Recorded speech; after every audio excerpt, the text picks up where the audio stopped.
et à leur victoire absolue sur le champ de bataille contre nos ennemis.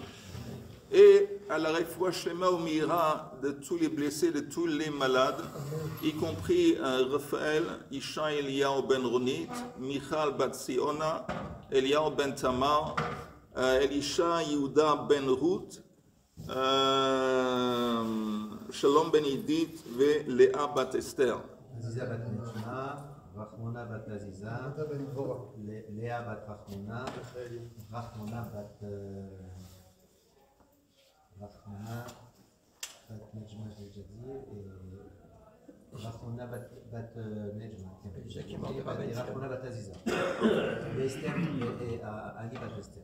Ok. Bezrat Hashem refoua shlema umira lekulam. Besorot tovot.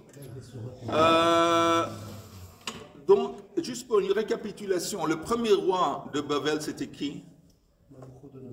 Voilà, Nebuchadnezzar. Après Nebuchadnezzar, c'était Evil Merodach. Et après Evil Merodach, c'était Belshazzar. Belshazzar, c'était le dernier roi de Babel. Et il est mort dans la 3e année de son règne. Et après, il y a eu 5 ans, ou 4 ans, ça dépend, comme on fait le calcul, il y avait les Mèdes et les Perses. Il y avait Dariavesh, le premier, suivi par Koresh, qui était un roi de Perse, suivi par Achashverosh. Après Achashverosh, il y a encore une fois Dariavesh. Voilà, c'est ce Dariavesh qui était le fils de Esther. Et bon. Maintenant, Koresh, avant Achashverosh, c'est lui qui a autorisé aux Juifs de rentrer en Israël et de reconstruire le temple. Après, ça s'est interrompu parce qu'il y a des gens des habitants ici, des non-juifs, qui se sont plaints qu'Am Israël sont en train de se rebeller contre le roi. Donc, il a arrêté, suspendu la construction, et ça a été à nouveau, ça a été repris de plus belle avec Dariavesh après Achashverosh. Donc, encore une fois, la question suivante, il y a 2 versets qui parlent des 70 ans. Un, c'est le verset qui dit que les 70 ans, c'est selon Babel, c'est le premier exil de Babel, à Babel, pour aller en Babel, c'est de Yehoyachin. Il y a un autre qui dit que les 70 ans, c'est calculé selon Churvot Yerushalayim, la destruction du temple au temps du roi Tzidkiyahu, 11 ans plus tard. Alors, je répète, c'est encore une fois 6 lignes dans la page, Amar Rava, le Pkida Ba'alma. C'est-à-dire que les 70 ans que le verset mentionne à partir de Galout, Babel, c'est pour Pkida. Pkida, c'est au temps du roi Koresh. Et c'est le roi Koresh qui, au commencement, a donné l'autorisation. C'est ça les 70 ans vis-à-vis de la Pkida. C'est quoi Pkida? C'est rappelé. Le décomptage. Hein? Le décomptage. Oui. Il s'est rappelé. Et comme dit le verset, et c'est Koresh qui parle, Kohamar Koresh Melech Paras, ainsi a dit Koresh le roi de Paras, Kol Mamlechot Haaretz Natani Hashem, Elokei Hashamayim. C'est intéressant ce qu'il dit, encore une fois, je lis ça en parenthèse. Il dit que toutes les nations du monde m'ont été livrées par le Dieu des cieux. Et pourquoi c'est intéressant? Parce qu'on avait vu ça avant, dans la Torah. Car Shalem, parce que Malki Tzedek, le roi de Shalem, qui était, et c'est écrit qu'il était Kromel Kel Elyon, c'était le prêtre à qui? Kel Elyon, le Dieu qui est en haut, très élevé. Après, il dit, grâce à toi, Abraham, le monde comprend, Kel Elyon connaît Shamayim Va'aretz. Il n'est pas seulement en haut dans les cieux, il gère les cieux et le monde. Ça, c'était le grand chidouche avant Avinu. On voit même au temps des Perses que, bon, le type, il était religieux. Vous savez quoi, religieux? Il accepte qu'il y a une divinité. Mais oui, dans sa conception des choses, la divinité, elle est vraiment en haut. C'est pas qu'elle gère d'une façon étroite ce qui se passe ici dans ce monde. De toute façon, il dit que Hachem lui a dit de construire sa maison à Yerushalayim. Ok, et ça c'est la Pkida. Darash Rav Nachman bar Rav Chisda, Maïn Irtiv, quel est le sens de ce verset? Kohamar Hashem, ce verset se trouve très vite, il se trouve où? Yeshayahu. Oui. Alors dans Yeshayahu c'est écrit, ainsi a dit Hashem, Kohamar Hashem, le Meshicho, le Koresh, Asher echezakti beyemino. Ainsi Hashem a dit à son Mashiach Koresh, que je l'ai soutenu par sa main droite. Alors la Gemara s'étonne. Vechi Koresh Mashiach Haya. Koresh, c'est pas un Mashiach, parce que pour être un Mashiach, il faut être oin. Oin, Mashiach, ça vient du mot Mashuach, avec l'huile. Koresh, c'est un goy bichlal. C'est quoi qu'on l'appelle Mashiach? Et la marle à Kadosh Baruch le Mashiach.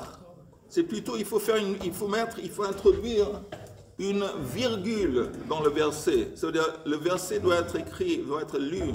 Kohamar Hashem le Meshicho, virgule.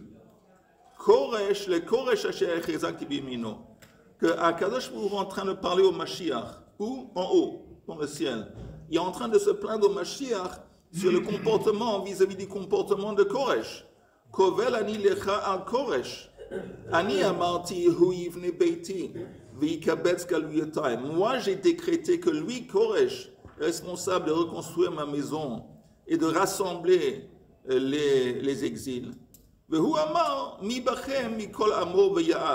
au lieu de ça, il a annoncé qui parmi son peuple veut monter en Israël et reconstruire. Donc ça veut dire que lui-même, il n'a pas pris responsabilité d'une façon active pour reconstruire le temple. Il a dit, bon, parmi les Juifs qui se portent volontaires pour monter en Israël et reconstruire. Donc Akadosh Baruch Hu s'est plaint au Mashiach vis-à-vis du comportement de Koresh. Et néanmoins, il y a des fois qu'il y a des personnages dans l'histoire, des personnages même goy, qui sont des personnages meshichisti, messianiques. Koresh, par exemple, c'est un personnage messianique parce qu'il avait un rôle à jouer dans la Géoula, de faciliter, d'autoriser la construction du temple et le retour en Israël. Trump, par exemple, Trump. Non, mais il prend Herzl. Il n'était pas un homme religieux, c'est pas un homme de Torah, mais il est passé, grâce à son travail. Il a eu un rôle à jouer dans le processus messianique. Et j'ai dit, non, mais Trump, pardon, Herzl, c'est un juif. Et disons, même quelqu'un comme Trump, qui est un non-juif, quelquefois on peut l'appeler un personnage messianique, dans le sens qu'il a un rôle important à jouer dans le processus messianique de la Géoula. Peut-être. Quand tu dis, c'est plein à son Mashiach, c'est qui son Mashiach? Le Mashiach ben David. Le Mashiach, le vrai Mashiach. Parce qu'encore une fois, les sages s'étonnent du verset qui dit Kohamar Hashem, le Meshicho, le Koresh. Si tu dis Meshicho, c'est Koresh, alors on s'étonne, mais ça veut quoi? Il n'est pas un Mashiach, Koresh. Il n'a pas été oint avec l'huile. Alors on dit non. Kohamar Hashem, le Meshicho, c'est qu'ainsi qu'il s'est plaint au Mashiach vis-à-vis de Koresh. Ok, on continue. Maintenant, on lit un petit peu, on commence à l'hydroche, les mots de la Megillah. Chel paras ve'madai hapartamim. Ok, donc, c'est écrit Chel paras ou madai. Paras, c'est les Perses, madai, les Mèdes. Et après le mot madai, on va partamim. Partamim, c'est disons les gouverneurs. Urtiv, il y a un autre verset qui dit les malchei Madai ou Paras, au roi de Madai et aussi aux Perses. Alors, quelle est la question que la Gemara demande? On voit que le mot Madai, dans un verset qui est juxtaposé avec le mot Partamim, Partamim, les gouverneurs, il y a un autre verset qui dit les rois de Madai. Alors ça veut dire quoi? Ou c'est des rois ou c'est des gouverneurs. En fin de compte, les dirigeants de Perse et les Mèdes se sont mis ensemble, se sont mis d'accord ensemble. Ils ont fait une condition, une entente. Oui, ils ont décidé ensemble la chose suivante. Iminan malche, si parmi nous il va y avoir des rois. Alors les gouverneurs vont venir de chez vous. Tandis que si parmi vous, il va y avoir des rois, Minan Ifarche. Alors parmi nous, il va y avoir des gouverneurs. Ils se sont comme ça partagés le pouvoir. Il y a des fois que les rois vont être parmi eux et donc les gouverneurs de l'autre pays et vice-versa. Pourquoi c'est important? Bon, apparemment, on s'en fout. Hein? Pourquoi le Gemara nous raconte cette chose? Quel intérêt? Alors, quand nous, on va être des rois, vous allez être des gouverneurs. Quand vous allez être des rois, nous, on va être des gouverneurs. Ok. Moi, c'est méchant. C'est possible que ça nous enseigne quelque chose, que quand on parle ici, c'est l'introduction, la Megillah, une introduction à l'attaque qui va venir, la menace et l'attaque qui va venir sur le peuple juif. Et souvent, ces attaques, ils viennent dans l'histoire quand les Goïms, quand nos ennemis s'entendent bien ensemble. Quand on voit qu'il y a une entente entre nos ennemis, là, il faut commencer à avoir peur. Quand ils se bagarrent entre eux, ils se tapent un contre l'autre, on est en roche-chaquette. Mais quand tu vois qu'ils s'entendent bien ensemble, il faut commencer à avoir un petit peu peur. Et je pense que c'est pour ça, justement, qu'on en parle ici. C'était une époque historique où, justement, nos ennemis, que ce soit les Mèdes ou les Perses, ils se sont très bien entendus ensemble. Le plus grand danger, c'est pas tellement les ennemis, c'est la division qui est au sein du peuple. Ça, c'est vrai. Et on l'a vu. Ça, c'est vrai. Beharoto et osher kevod malchuto. C'est écrit au début de la Megillah Achashverosh a voulu, pendant le festin, montrer à tout le monde Beharoto et osher kevod malchuto, montrer la richesse et la gloire de son règne. Il voulait se vanter, comme on dit, frimer devant les autres. Amar Rabbi Yosef bar Chanina, Melamed shelavash bigdei kehuna. De là on apprend, on voit une allusion que Achashverosh, il s'est habillé avec les habits du Kohen Gadol. Comment? Ktiv hacha yikar tiferet gdulato. Dans le verset ici, c'est écrit qu'il voulait démontrer ou montrer aux autres Yikar Tiferet Gdulato. Urtiv Hatem, et dans le contexte des habits du Kohen Gadol, c'est écrit le Chavod ou le Tiferet. On retrouve aussi bien le mot Kavod que Tiferet, parce que le mot avant, dans le même verset, c'est écrit Beharoto et Osha Kavod, Kavod Malchuto. Et aussi on voit ici Tiferet, une espèce de Xerashava. Et de là, ils ont vu une allusion à ça qu'il s'est habillé dans les habits du Kohen Gadol.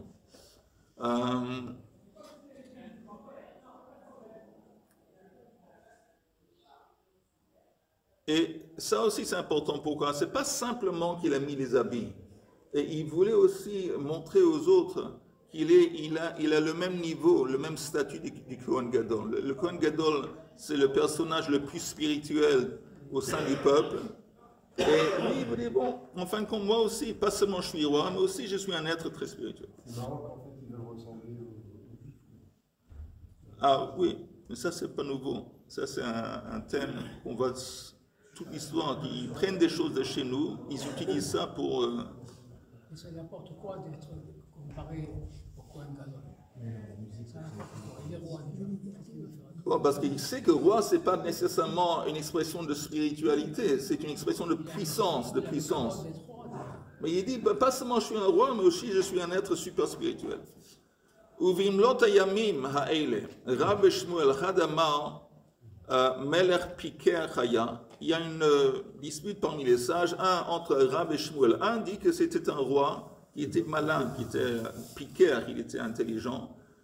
L'autre qui dit l'inverse, qu'il était bête. Mandamar Melech Piker Chaya Shapir Avad de Kariv Rechika Bereisha. Parce que le verset, on ne l'a pas lu en entier. Peut-être je vais vous lire le verset en entier. C'est écrit Uvimlot hayamim ha'ele asa hamelech lechol ha'am hanimsaim beshushan habira le migadol vad katan mishte shivat yamim bechatzar ginat bitan hamelech.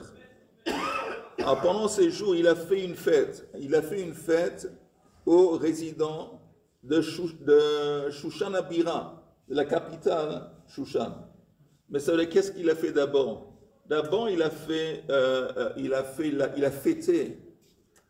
vis-à-vis des nations qui étaient éloignées, les provinces qui étaient éloignées. Après, il a fait Shushan Abira, à la fin.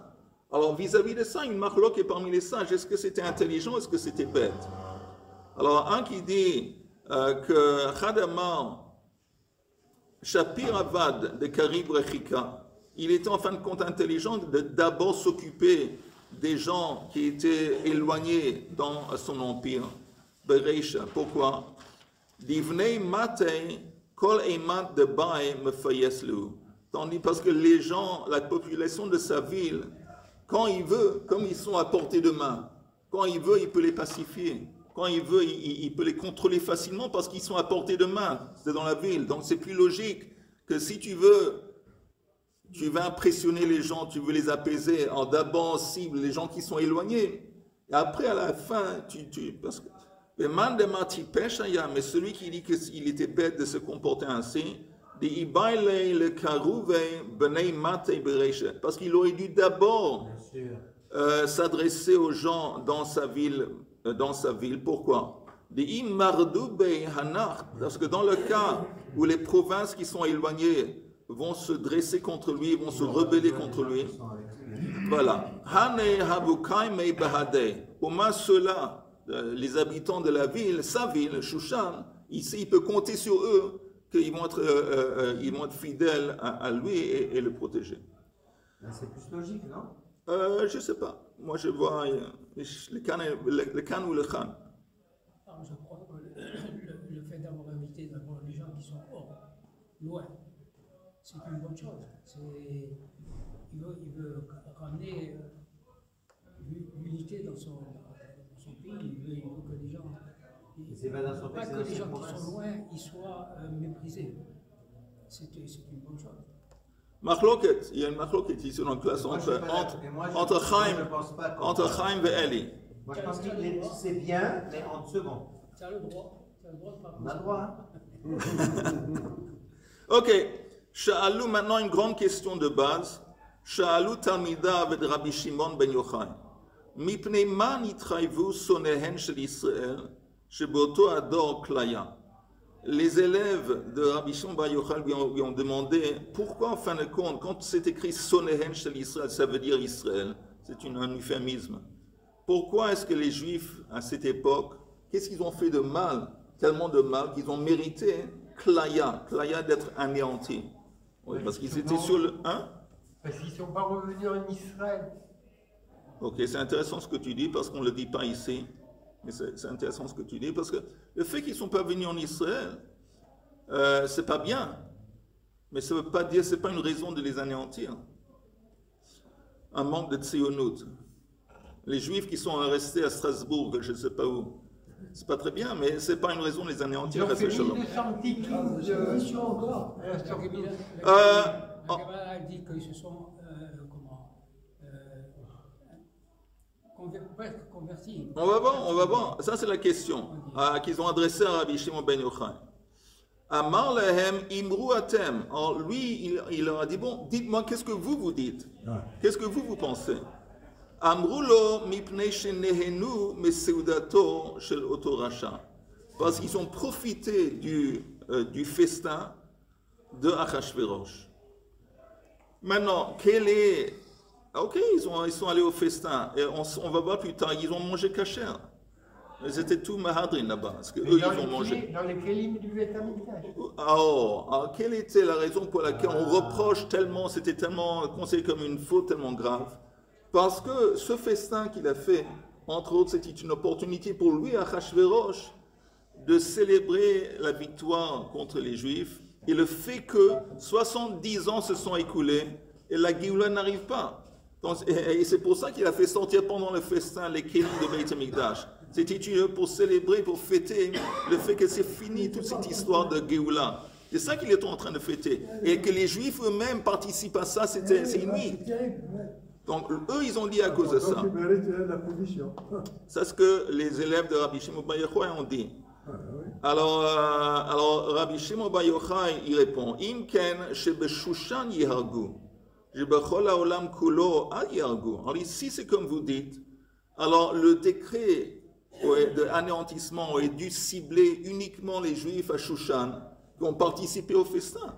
Pourquoi tous les Juifs qui vivaient dans les autres provinces éloignées, eux, ils ne sont pas dans le coup? Pourquoi eux, ils ont été ciblés aussi? Mais il a fait un festin pour eux aussi. Non, mais ils ont fêté. C'est pas écrit qu'il a fait un festin. C'est écrit qu'il a fait une fête, il a chose. Mais de toute façon, il n'a pas fait sortir les kelim de Beit HaMikdash dans les autres provinces. Amroulo, dis-nous, Rabbi Shimon, qu'est-ce que toi tu dis? Parce qu'ils se sont prosternés à une idole. Ils étaient sous. Et donc, c'était une idole, ça c'est autant intéressant d'Achashverosh. Autant d'Achashverosh, qu'Achashverosh a créé une idole de lui-même, il a obligé les gens dans son empire de se prosterner devant. Et les Juifs ont participé. Et Amroulo vechi masopanim yesh bedavar. Alors ils ont dit, si c'est comme ça, alors pourquoi est-ce qu'il y a comment on dit, un favoritisme? Ça veut dire que si vraiment la raison par laquelle ils ont été accusés par Hachem, ils sont considérés comme fautifs, ils ont fait de l'idolâtrie. Je vous rappelle que l'idolâtrie, c'est une des seules transgressions qu'on est censé de donner sa vie plutôt que de faire l'idolâtrie. Alors, si c'est comme ça, alors pourquoi est-ce qu'ils ont été sauvés? Si vraiment le peuple entier est, comment on dit, coupable d'idolâtrie, chayav mita, alors pourquoi vraiment ils ont été, c'est quoi ce favoritisme qu'ils ont été sauvés? Amar lehem, hem lo asu ela lefanim. Af HaKadosh Baruch Hu lo asa imahen ela lefanim. La réponse est que quand ils se sont prosternés, ils ont fait ça comme c'était en dehors, c'était chitsoni, c'était extérieur, simplement pour apaiser Achashverosh. À l'intérieur, ils ne voulaient pas le faire. Et donc, comme c'était seulement à l'extérieur, aussi à Kadosh Baruch Hu, quand il leur a menacé d'anéantissement, c'était aussi seulement à l'extérieur. C'était une menace à l'extérieur, mais qu'il n'avait pas vraiment l'intention de faire, de la même façon que eux, à l'extérieur, ils se sont prosternés sans vraiment servir l'idole. En dépit du fait que c'est pas évident. C'est quoi, c'est pas évident? On n'a pas le droit. Même à l'extérieur, on n'a pas le droit de faire ça. C'est pas évident. Bon, il y a des pirouchim sur ça, pour expliquer ça. Et on apporte ces mots du verset qui dit Lo ana melibo, c'était pas l'intention du cœur d'Hachem, c'était pas sa vraie intention de les anéantir. De la même façon qu'avec Akedat Yitzhak, c'était pas vraiment l'intention d'Akadosh Baruch Hu qu'Abraham va sacrifier son fils. Il lui a dit de le faire, mais il lui a mis jusqu'au bord du gouffre comme ça. Et la même chose ici au temps de Esther. C'est écrit Bechatzar Ginat Bitan Hamelech. Ok? Le festin s'est déroulé Bechatzar Ginat Bitan. Alors, Chatzar, c'est la cour. Gina, ça vient du mot jardin. Il y avait, je sais pas, il y avait des fleurs, il y avait des arbres fruitiers, je sais pas. Et Bitan, apparemment, c'est le palais. Alors, la question va être où, en fin de compte, où s'est déroulé le festin? On a 3 endroits ici. Dans la cour, il y a marqué Bechatzar. Oui, mais, c'est écrit Bechatzar, Ginat, Bitan. Il y a 3 endroits. Rab Shmuel, Chadama haraoui le Chatzer, haraoui le Gina, haraoui le Bitan. Alors, un qui dit en fin de compte, chaque endroit est plus à l'intérieur que l'autre. L'endroit le plus à l'extérieur, c'est la cour. À l'intérieur de la cour, il y avait Gina, c'était le jardin. À l'intérieur, c'était le palais. Vous savez que les gens, ils étaient départagés selon leur statut. Les gens qui avaient moins de statut, les gens les plus simples, ils étaient à l'extérieur dans la cour. Ceux qui étaient plus importants, ils étaient dans le jardin. Et ceux qui étaient vraiment importants, à l'intérieur dans le palais. V'chad amar hoshivan bechatzer v'lo echezikatan. Il les a mis au début dans la cour, mais la cour n'était pas suffisamment grande pour les recevoir. Et donc, ils se sont déferlés, ils se sont répandus à côté dans le jardin.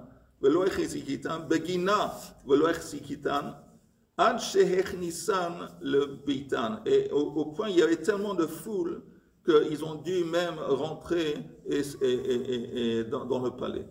Il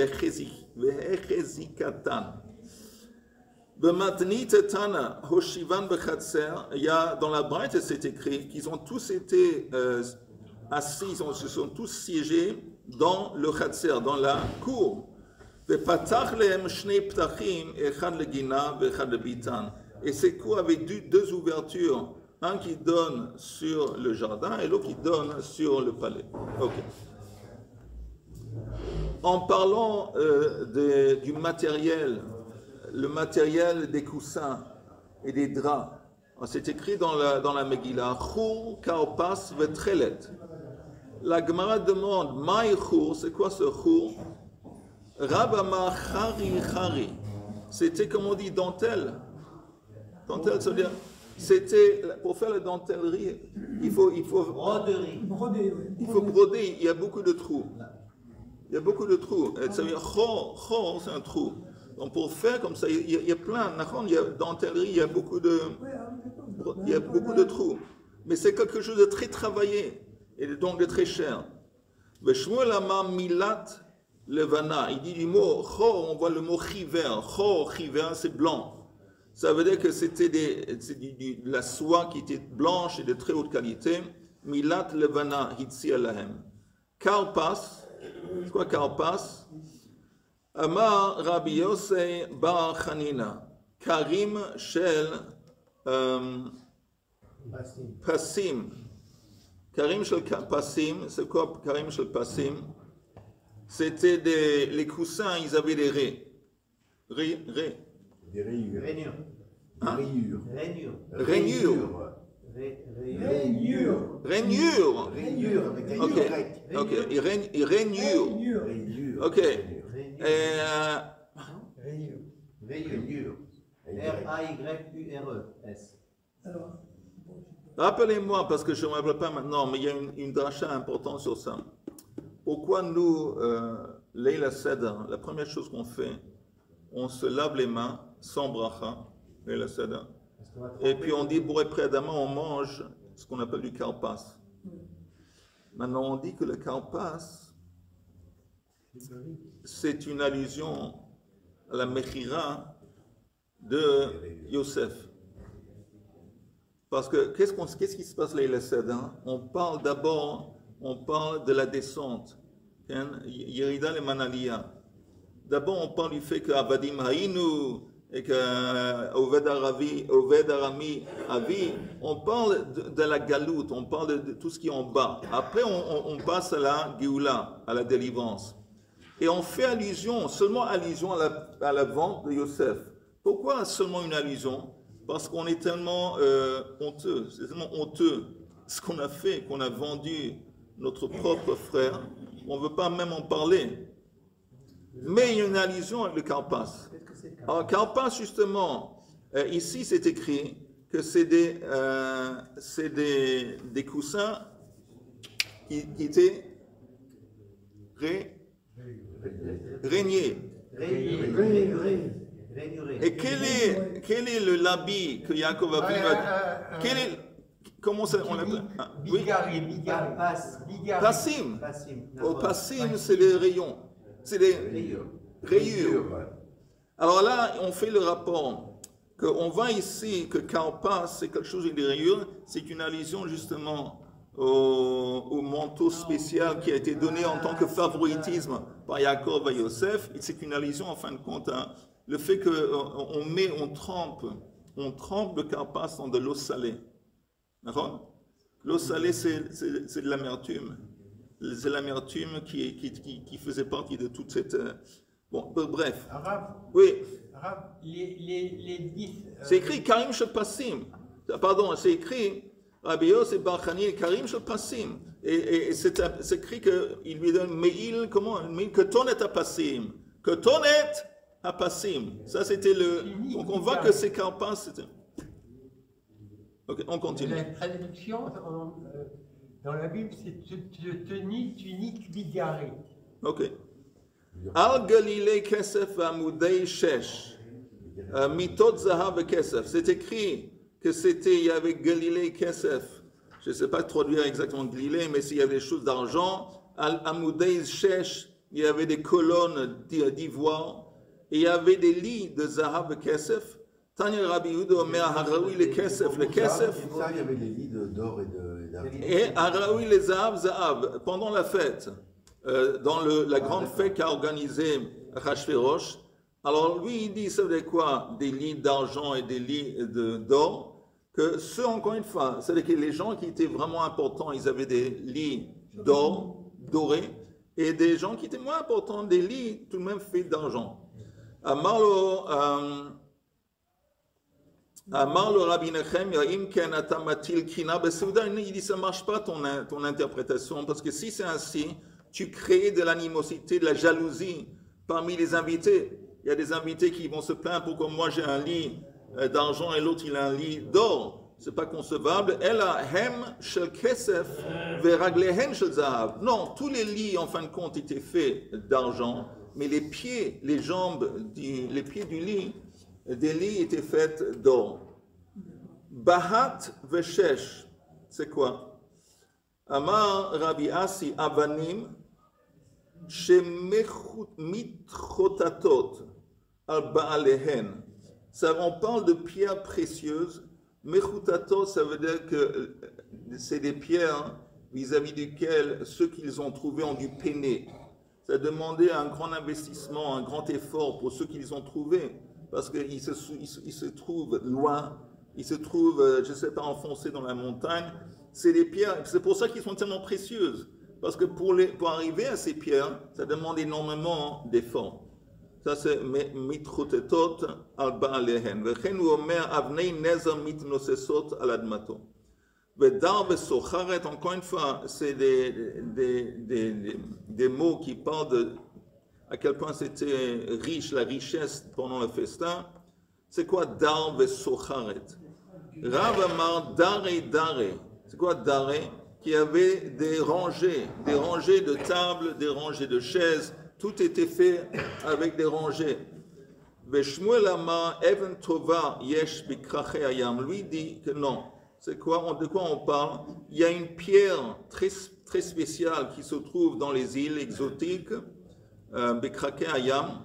Vedara shma. Et cette pierre, on l'appelle dara. Veoshiva be'emsa seuda ou meira lahem ketzoraim. Et Achashverosh a placé ces pierres au milieu de l'endroit où s'est déroulé le festin, et ces pierres a illuminé l'entourage, comme Tzoraim, comme l'après-midi. Donc, vous entendez, c'est écrit Dare. On a dit Dara, c'est le nom de la pierre. Socharet, ça vient du mot Sahar. Sahar, c'est comme le soleil, il me semble, ou que la lumière. Donc ça, ce serait un petit peu comment on fait entrer cette interprétation dans les mots. De Rabbi Ishmael Tana, Shekara Doron Lechol Baalei Sora. Il dit, on voit quelque chose d'autre de ces deux mots. Vedar Vesocheret. Dar, ça vient du mot dro. Dro, c'est être libéré. Dro, liberté. Socharet, Sora. Tous les gens qui étaient dans les affaires, tous les marchands, ils ont été, disons, libérés des taxes. Et il a fait ça pendant la fête. Pendant la fête, tout le monde, il dit bon, il y a un décret, il n'y a personne, tout le monde est exempt de payer des taxes.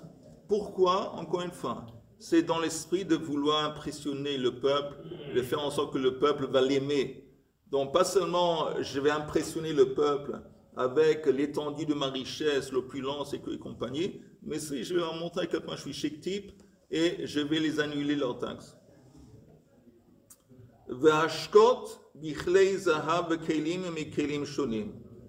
C'est écrit que la boisson était dans des ustensiles d'or et les ustensiles, ils étaient mikelim shonim. Il y a plein d'ustensiles différents en taille et en forme.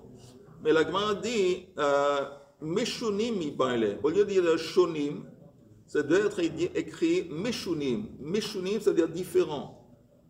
Amar Rava Yatsta Bat Kol Ve'amra Lehem. Alors, c'est une allusion au fait qu'il y a eu une voix céleste qui a annoncé Rishonim Kalu Mipnei Kelim. Les anciens, les Rishonim, sont morts à cause des ustensiles. Vatem Shonim Bahem. Et vous maintenant, vous vous remettez à faire la faute des premiers. Ça veut dire quoi? Encore une fois, c'est écrit Kelim mi Kelim Shonim. La Gemara dit, si tu veux parler du fait que les Kelim étaient différents, en hébreu, tu devais dire Kelim Meshunim. Les Kelim qui étaient présents, ils étaient différents. Le mot Shonim est un peu bizarre, et de là on voit une allusion au fait, on dit en shoné à ta shoné, tu répètes. Quand on dit répéter, les shanen. Alors, où est-ce qu'on voit une répétition? Là, cette voix céleste qui a dit, les premiers, c'est quoi les premiers? Au temps de Belshazzar, qui a fait sortir, après qu'il a calculé 70 ans, il a fait sortir les Kélim. Et à cause de ça, il y avait ça. Alors vous, maintenant, vous êtes en train de répéter. Vous répétez la faute au temps de Belshazzar avec les Kélim. Ok? Il est mort le soir même. À Belshazzar, oui. Vatem shonim bahem. Veyain malchut rab. C'est écrit qu'il y avait du vin de la royale, rab. Ça veut dire quoi? Amar rab melamed shekol echad ve'echad hishkao yain shegadol himeno beshanim. Ça nous enseigne que chacun, on lui a donné à chacun à boire du vin qui était plus âgé que son âge à lui. Le type, il a 40 ans, donc on lui donnait du vin qui est âgé 41 ans. Hein? C'est des bons connaisseurs. Apparemment. Vashtia kadat, ça veut dire quoi? Mai kadat, ça veut dire quoi que quand il buvait c'était kadat. Amar Rabbi Chanan meshum Rabbi Meir kadat shel Torah. Ça veut dire c'était selon les règles de la Torah. Ça veut dire quoi que la boisson était selon les règles de la Torah? Madat shel Torah achila meruba mishtia. De la même façon qu'on voit que dans la Torah, manger, c'est toujours plus quantitatif que boire. Af seudato shel Torah rachar. Donc la même chose dans la seuda, achila meruba mishtia. Comment on voit ça? Regardez le Rashi, c'est l'avant-dernière ligne en bas de la page. Kedat shel Torah. Achilat mizber merube meshtia. C'est quoi manger selon la Torah? On parle de ce que consommait le mizber. Alors le mizber, on mettait beaucoup plus de nourriture. Oui, de chair et de choses. Rashi dit par veshlosha esronim solet l'achila.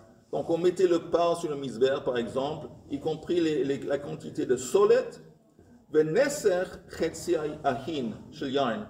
Tandis que le vin, relatif à ce qui était nourriture, c'était une petite quantité. Donc de la même façon que vis-à-vis du misber, la majorité c'était nourriture, la minorité c'était le vin. La même chose pendant le festin. La chose primordiale, la chose plus importante, c'était la nourriture. Et après ça, il y avait bien sûr la boisson qui était plus petite. Encore une ligne, on finit. Ein ones, ça veut dire quoi ein ones? Ones, il n'y avait pas de cas de force majeure. Ça veut dire quoi? Amar Rabbi Elazar melamed shekol echad ve'echad hishgao miyain medinato. Que chacun lui a donné du vin de son pays. Parce qu'il y avait dans ce festin des gens, des dignitaires qui venaient de loin. Et il y avait des gens qui venaient d'Italie, des gens qui venaient de la Grèce, des gens qui venaient de la Russie, des gens qui venaient je ne sais pas où, même d'Angleterre. Et il leur donnait des vins du pays. Pourquoi? Parce qu'on est habitué aux vins de notre pays et donc ça passe plus facilement. Mais donc c'est pas honnête, c'est un plaisir de boire, on est habitué, notre système, notre corps est habitué aux vins du pays. Mais, et après c'est écrit la sorte retson, que retson ish ve ish. Pour plaire à ish ve ish. Amar Rav la sorte qui retson Mordechai ve Haman. C'était que la façon que la boisson a été présentée, ça a plu à deux ish ve ish, Mordechai ve Haman. Mordechai dit ish Yehudi, Haman, c'est aussi écrit Ish tsar ve'oyev. Maintenant, ça veut dire quoi que ça a plu, la boisson, ça a plu? Ça a plu à Mordechai, de quel point de vue? Que dans le palais, ils ont fait attention que pour les Juifs qui étaient présents, le vin était caché. Donc ça, c'était pour le son de Mordechai. Pourquoi ça a plu à... Attends.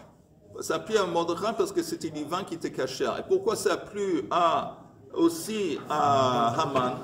Parce que Haman voulait que les Juifs allaient participer et boire pendant le... Ils s'en foutent qu'ils se caché au parle. Ils veulent l'essentiel qu'ils vont boire et prendre partie du festin. Et ils l'ont fait. Donc en fin de compte, le vin qui a été présenté aux Juifs, ça a plu, ça a répondu aux besoins aussi bien Mordechai, aussi bien que Haman. C'est clair? Ok. En attendant, bonne journée, Bessorot Tovot, et on se retrouve Binedar mercredi. Ça veut dire que Mordechai, il aurait mangé dans les kélis du... Non, il ne voulait pas Mordechai qu'ils allaient venir. Au moins, s'ils sont là, ils ne vont pas manger taref, ils ne vont pas boire taref. Ils vont pas... Alors, le vin, ils ont fait en sorte que tout était caché. Alors, ça appuie à Mordechai, mais ça appuie aussi à Haman, parce qu'Haman était lui intéressé que l'essentiel qu'ils vont boire et participer au festin.